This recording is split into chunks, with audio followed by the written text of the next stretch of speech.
sit here and say I'm gonna do something that's only gonna benefit black people. No. I'm not gonna sit here and say I'm gonna do something that's only gonna benefit black people. No. I'm not gonna sit here and say I'm gonna do something that's only gonna benefit black people.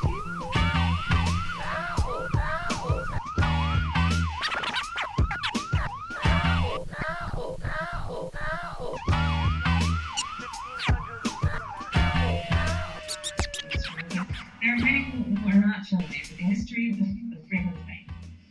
So, Freedmen's Savings Bank was founded by the United States Congress in 1865.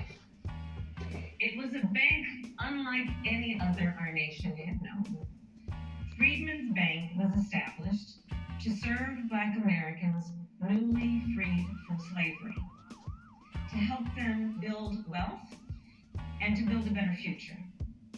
At Freedmen's, to open a savings account, you just needed 5 cents, which, as I've calculated, is about $1 today. In the years after its founding, tens of thousands of Black families opened an account at Freedmen's. They saved up to buy a farm, to build a home, to open a business.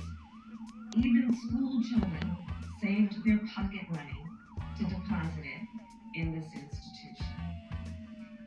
And then 9 years later, after the bank first opened its doors, because of an economic downturn and because of the organized assault on the project of Reconstruction, Freedmen's Bank was forced to close. Over 60,000 people lost their savings.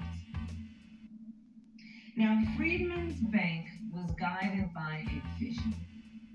The vision of an economy that works for all Americans, for all Americans, for all Americans, for all Americans, and includes all Americans. The vision of a nation in which all people have access to the financial resources they need to succeed, to thrive, and to determine their own future. Truly at the heart of that bank was the concept of self-determination. Over a century and a half later, in communities across our nation, that vision remains unrealized.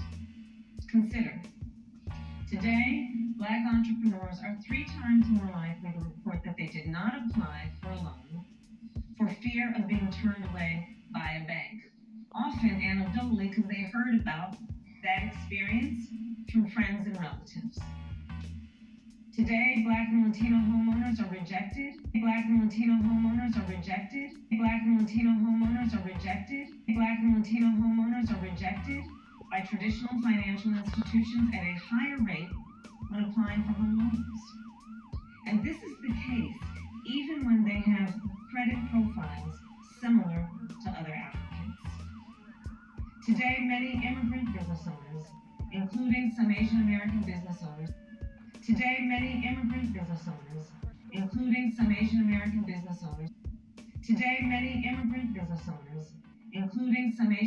business owners, face language barriers that limit their ability to access capital and banking services. People who live in rural areas, including many Native Americans, often lack access to traditional financial services of any kind. But far too many still lack the resources and the support to make those dreams a reality. And what ends up happening then is these entrepreneurs cannot access capital to start a business. We're talking about families who then cannot access the capital they need to buy a home, students who cannot access capital to get an education, because they live in an underserved community.